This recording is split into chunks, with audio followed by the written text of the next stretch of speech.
If you're an entrepreneur or an international student, then this episode will definitely add value to your life. I am Pratna and you're listening to Rebel with a Purpose. Today's episode, I am interviewing Krish Bajaj, who is a friend from Mumbai, India, and he started this amazing company called Rome. So let's get right into it. Hi, Krish, how are you doing? I'm good. How are you? I'm good too. Thank you so much for being here and for being on my episode. I'm so excited to ask you these questions and so excited for you to share what you're doing with all my listeners. Amazing. I'm excited to be here. Thank you. So, to start off, tell us more about what you do and more about you and where you study and what your plan is. Okay, perfect. So I'm the founder and CEO of a company called Roam. It's a marketplace for international student services that simplifies migration as people move to the US. So we help them get set up with everything they need to start their lives in a new country, from your SIM card to bank account to insurance to credit card, you name it, we have it all in one place. And we help them save thousands of dollars along the way in this process. Okay, amazing. And where you from? Where you from and what do you do right now? Okay, so I'm originally from Mumbai, India, and I currently study at NYU. And that's how I actually discovered this was a problem because when I first went to the US to study, I realized there's a lot of disaggregation, fragmentation amongst what services students should get. And most people ended up paying top dollar for things and just buying the most expensive service because that was often what was in front of them. And yeah, so I'm from Mumbai, India, currently studying in New York. Okay, awesome. And what inspired this idea? Like, what makes you so passionate about your business? It was driven by a monetary realization that I was spending close to $600 a year just for cellular service. And I was like, that's criminal. No one should be paying that much. India is about 300 rupees a month, which is less than $5 a month for unlimited. So I was like, there have to be cheaper options around. And I did some research, and turns out there were a whole section of cheaper phone plans available, but no one knew about them. And similarly, I did some research across every single field, like banks, insurance, and in every space, I found a few companies that were tailored to international students or immigrants and offered services that were much better aligned with what we problems we face and stuff that is tailored to us and makes it easier for us to go about these things. So we decided to create a marketplace to bridge the gap between these businesses that solve the problems effectively and students who are looking to save money but haven't heard about these businesses before. Okay, awesome. That's such a cool idea. That's amazing. But what really made you, not look at getting into the corporate or gaining experience? Because that's such a conventional route, right? Like everyone looks to get a job right off college. So what inspired you to like take the risk and just start your own business? I This is one of my favorite questions because this whole gaining experience thing, personally, I think it's bullshit. And I'll back that up with a very, very strong argument by saying you learn by doing. No one has a roadmap when it comes to building a company or solving a problem or changing the world, as I like to say it. No one can teach you how. There's no set series of steps that one follows and oh, tomorrow you've built something that's crazy or change the world. It's everyone needs to learn on their own, and I don't at all believe that that experience is transferable from a job to entrepreneurship. In fact, a lot of the times people who've turned founders, either they exceeded well, but that's a very small fraction of people. Most of them never even fit into corporate. They worked in corporate to understand what problems exist and then said, okay, now I have a good idea of what problems exist. Now let me just figure out how to solve it. But my point being, there's no structured path. The only thing I've learned in this past 6, 8 months of building it's all about people. And the only way to get through it is to learn to be comfortable with the uncomfortable, which sounds really cliche, but the biggest thing is navigating and persevering through the uncertainty. Because unlike corporate, where you wake up tomorrow and your boss is going to give you work to do, I don't know what tomorrow holds. All I know is that I just got to keep doing what I can and, hope that every day gets slightly more clearer as to what's next. And before I end this answering this question, there's a quote that my professor actually told me from NYU. Shout out to him if he ever watches this. His name's Ashish Bhatia. He started the program I'm in called Business Tech and Entrepreneurship. He said entrepreneurship or building a company is like driving on a pitch dark highway at night. There are no lights, no nothing, but as long as your headlights light up just that little bit of road ahead of you, you can make it all the way to your destination just by following that little bit of light.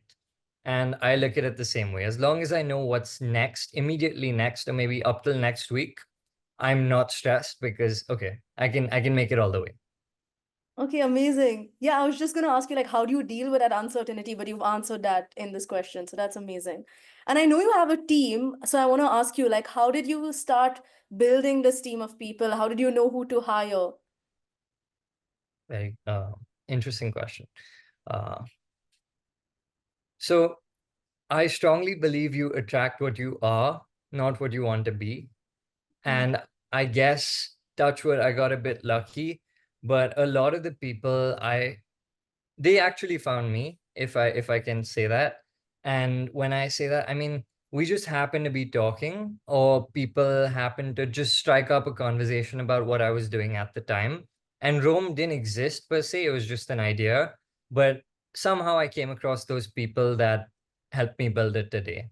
And as on second on that is I interestingly enough, I didn't know anyone on my team prior to starting Rome.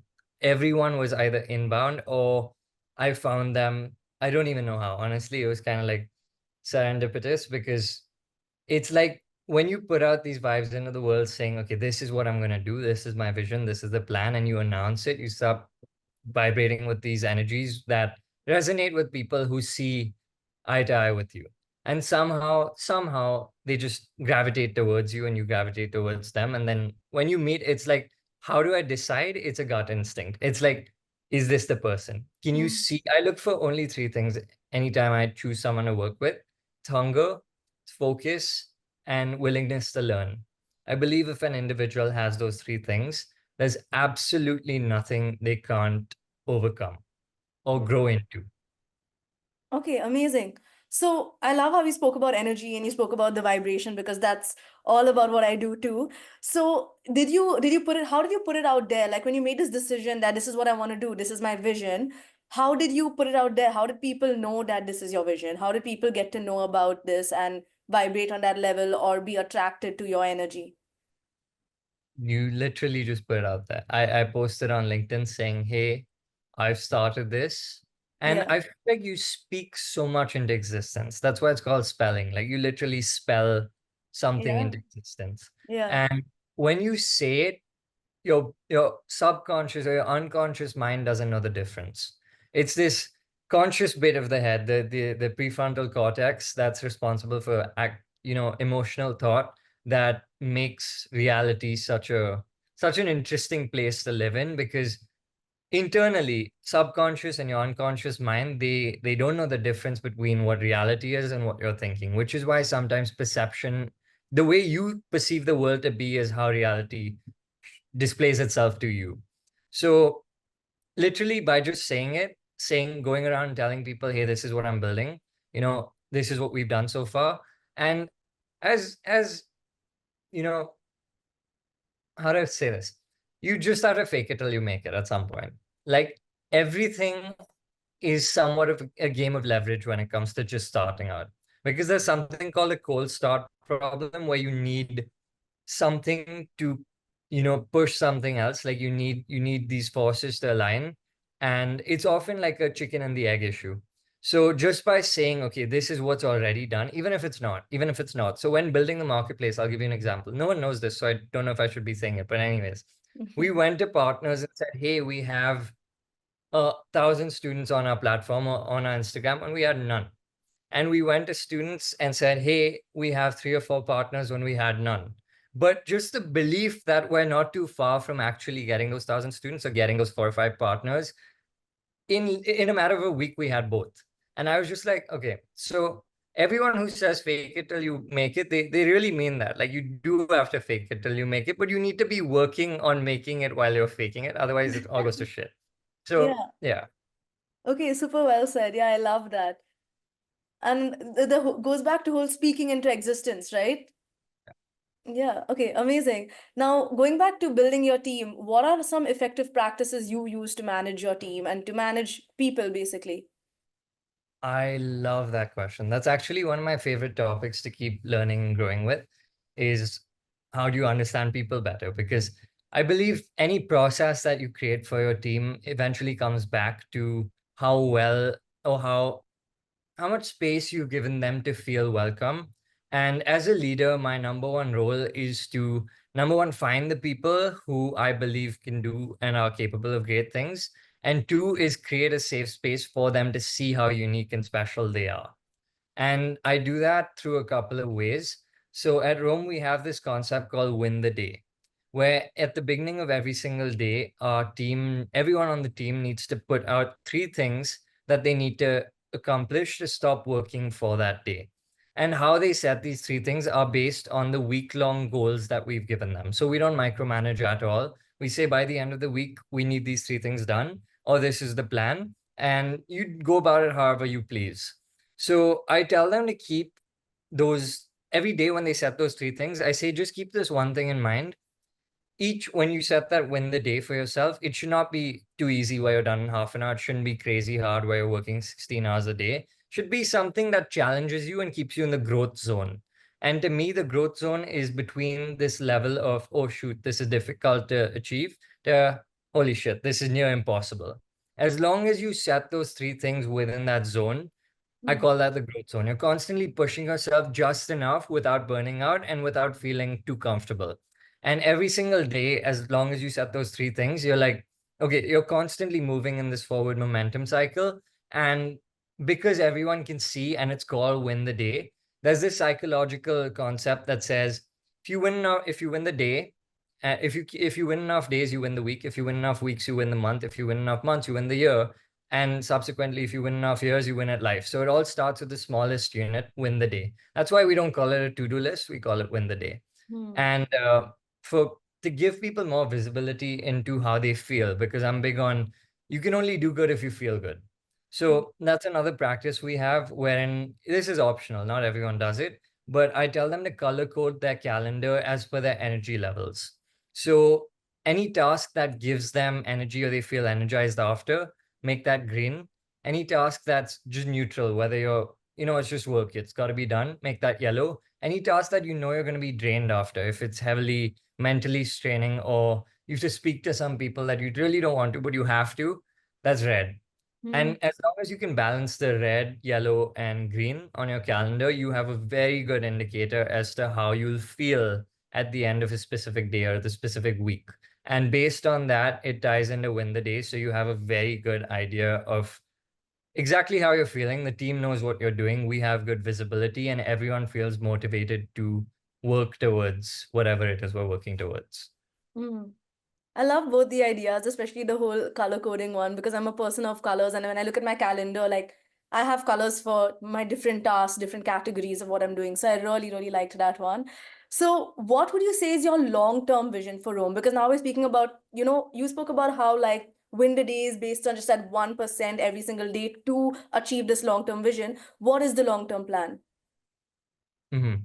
So the long-term plan is to become the global one-stop shop for all international student services. So Hmm. everything a student needs when they first leave their hometown and take that risk to go abroad and study in search of a better life, every single thing they need, they can come to us to find it, and we walk them through exactly how to get it while saving a lot of money along the way, thousands of dollars along the way, or whatever currency it is. We're plan to be across every major country where people go to study. So US, UK, Canada, Australia, Singapore, anywhere else.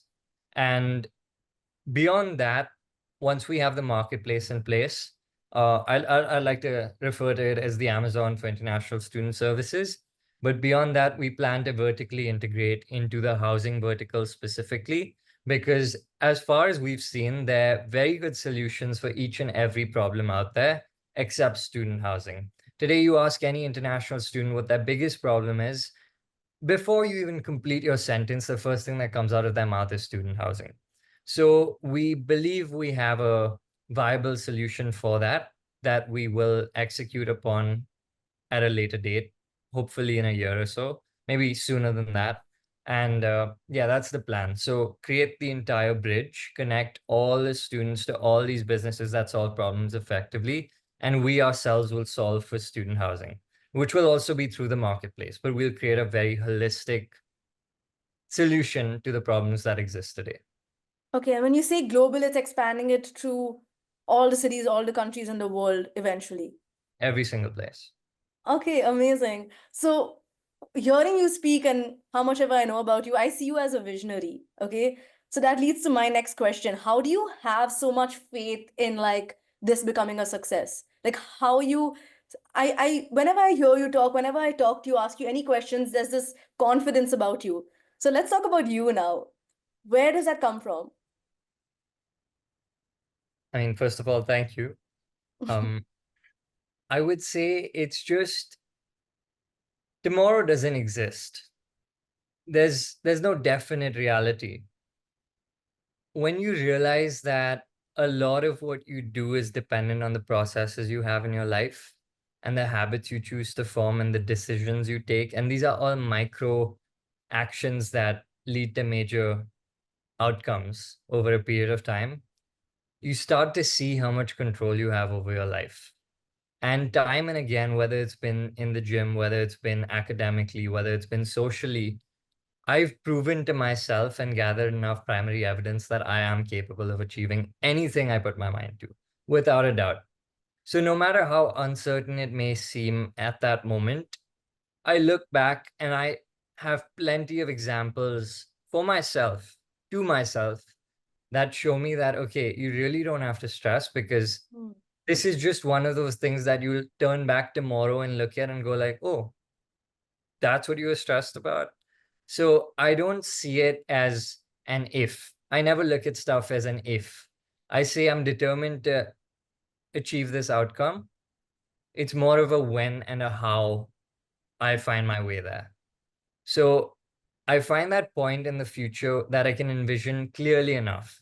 And I spend a lot of time like in the shower in the morning. Actually, lately I've been starting to dream about what tomorrow looks like. And it's still a dream, but I can see it clearly. Like I know exactly how students are going to feel while using it, what it's going to look like, how I'm going to be, what my day is going to look like, how busy I will be, who I will be talking to, Hmm. and just what life will be like at that point in time.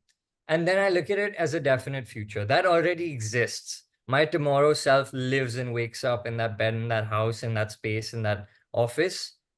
My only task today is not, oh, will I get there? It's how do I find my way to that end? At least not end, but that goal for this period of my life. So it's yeah, it's not an if, it's a when. And just knowing that, okay, consider it. People believe in fate and destiny, whatever you might call it. I believe you create your own to some extent, provided you can see it clearly enough so that you can believe that it already exists tomorrow. And like if I tell you for a fact that tomorrow, Pratu, you will see a red bus cross you and you will miss it by 3 feet, and that does happen, now you have this evidence that, oh shit, okay, this guy has foresight. And I've done that at multiple occasions where I can see myself execute on something and work towards it consistently and then have it follow through in the manner that I thought it through. And that's how I know. So tomorrow, when I feel like, okay, I have this confidence in myself and this is how things will unfold, they will unfold like that. Hmm. I love that. I love how you spoke about both visualization and clarity because I think it's so important to be clear about what you don't want, but also about what you want to a huge degree. So that leads to my next question, which is what would you tell someone right off college who has a business idea, but they're afraid to take the leap or it's just too risky or society tells them not to? Okay, so three things there. Fear, most cliched quote, but everything you aspire to be lies on the other side of what's scaring you today. And a bit more to that, every single person, what are you really scared of? Dive deep, break it down. First principle, what are you scared of? Are you scared of society? Are you scared of people saying, oh, you failed? Is it failure in of itself that's scaring you? Break it down, try and understand yourself. And when you do, I'm guessing, I mean, I could be totally wrong, but most people are scared of what others will think or just scared of wasting time and failing. To that, I would say every single person in the world that you look up to, every single one, is just standing on a pile of failures larger than yours.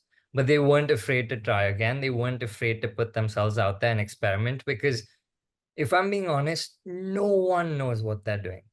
And when I say no one, I mean, shockingly, I've met some of the most successful people I ever dreamed to come across of, and they don't know what they're doing. Like, if you ask them how they got there, they will tell you the same thing everyone says. I have faith, I have this, relentless nature to just keep doing what I'm doing and bear with uncertainty.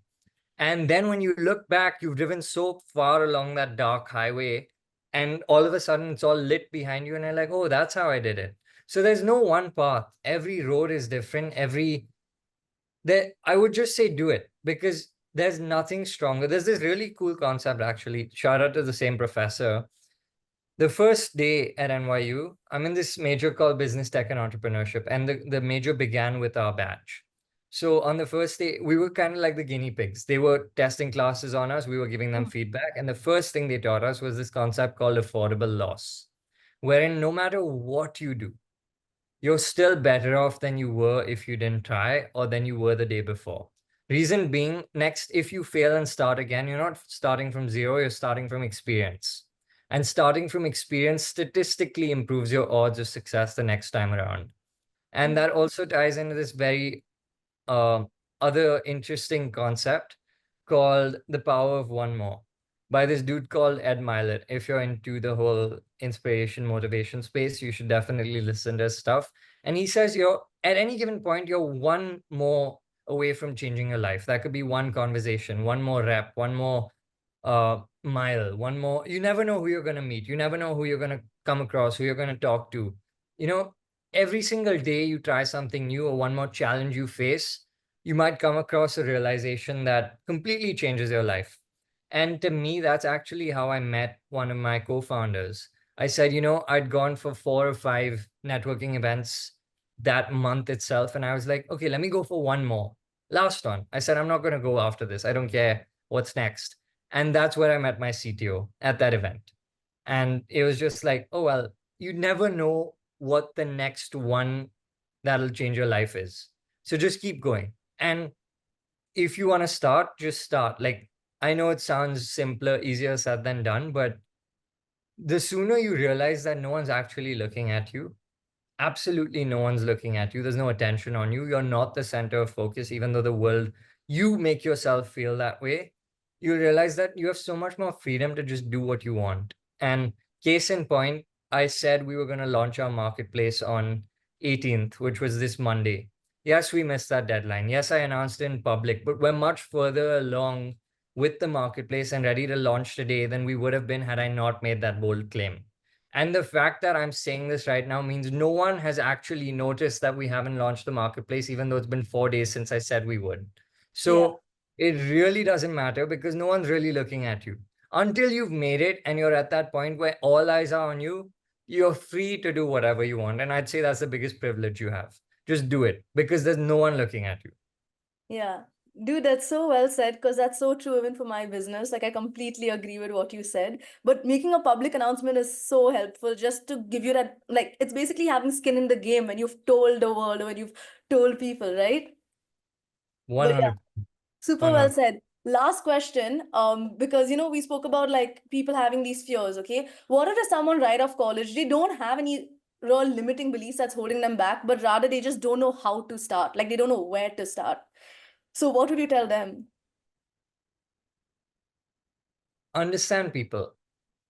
When I say understand people, I literally mean if you don't know how to start, but have some vague idea of what it is, go and talk to the person who knows better than you. Either someone who's done it before or someone who has the problem you're trying to solve. Hmm. And literally just talk because through those conversations, you're going to learn so much more than you will than doing research. Like, just go and ask. The easiest thing, so that's another policy we've implemented is never assume. Assumptions kill so much. Both energy, vibes, business ideas, companies as a whole, because this guy assumed that, okay, this is what people are thinking. You don't know anything. You can't possibly know without asking. Yes, you can take educated guesses. Yes, visionaries do. I mean, it's an interesting dilemma, but sometimes you need to innovate, sometimes you need to ask. But if you're starting from a point of knowing nothing, you're at no loss to go ahead and ask people. Just go and talk to them, see what the problems are. And the more you know, the more you'll grow, the more ideas you'll get, the more ready you'll be able to, ready you'll feel to tackle the issue at hand. So that would be my advice. Just go and speak to people, understand people. And the more you do that, the more you'll be able to identify who is capable of solving those problems as well. So you're doing two things at once. You're not only understanding the customer and the issue, but you're also understanding who's best to solve that issue. Yeah. Okay, amazing. And what if like you're dealing with a problem and you're is it then safe to assume that okay, if I'm a student and I am dealing with this, then there are probably other students who are also dealing with the same thing? Definitely. It's somewhat safe to assume that because again, you can make an educated guess. And one of the best ways, I worked as an investment analyst in venture capital before I got into the startup building space again. And one of the biggest things we learned over there was the best person to solve a problem is someone who's experienced it themselves. So you can definitely make that assumption, but always validate. You'll have this board of, okay, if this holds true, then I'll do this. You need to make sure that it holds true, even if you can vouch for it. Speak to maybe 5, 10, 15, 20 people. It's not hard to reach out today. In fact, it's so easy to just hit someone up and say, hey, do you have 5 minutes for a quick call? I'm building this. If Mm. you're interested, I'd love to chat. And that's literally what I did with like 80 or 90 international students when trying to understand what exactly the issues were. And to my surprise, a lot of what I thought were the main issues were not the main issues. Because Touchwood, for me, housing was taken care of because I was still a freshman. I was on campus. And then I spoke to a bunch of master's students, and every single one of them said student housing. And that lit up a bulb because I was like, oh, I completely overlooked that. I was oblivious to that, even though I'm a student. So validate using yourself, of course, but also speak a bit. Always talk. And that said, don't ask the customers or the people you're solving the problem for the solution. If they had a solution to the problem, they would be the ones building it, not you. And this goes back to a very interesting quote that I've read time and again from Henry Ford. Actually, he built Ford Motor Company, and he said, if I asked my clients what they wanted at the time, they would have said faster horses. The car would have never come into existence. So my point being, when it comes time to change the world, and when you have to revolutionize spaces and create new processes, think ahead. Make sure you're thinking ahead in terms of ways things can be executed upon, ways things can be done, process flows and everything. But be very and grounded when it comes to what it is you're solving for. Like the car was a better solution to transport, but there was a lot of resistance because people didn't deem that possible. When the Wright brothers created the plane, no one thought flight was a human thing. Like people didn't assume that one day we'd be flying in these huge metal tubes across the world. But they saw a vision that said, okay, today what the issue with transport is, it takes forever to get from point A to point B across the world. This is a better way to do it. That's what I mean. Like innovate on the process, not the problem. The problem will almost always be the inherent problem. You just need to find better ways of solving for it. Mm. Okay, that's amazing. What a lovely way to end the episode. I think there were so many gold nuggets. So thank you so much, Krish, for your Oh, wisdom, for your definitely. time. Thank you. Thank you. Thank you for inviting me. Always a pleasure. Yeah, and anyone who's listening, who's an international student, go follow Rome at rome.college on Instagram. It's doing amazing. I love all your reels. They're super innovative. I learn something new every time I watch it. So thank you so much for that. Thank you for innovating. Thank you for being here. And I hope our listeners gained a lot from this. Thank you. Thank you. Take care. Bye. Bye. See See you. you. Well, that was just an amazing episode. I feel like I had so many golden nuggets to take away from it, and I really hope you did too. Thank you so much for being here. Thank you so much for listening. You're listening to Rebel with a Purpose, and I'm Pratna, signing off.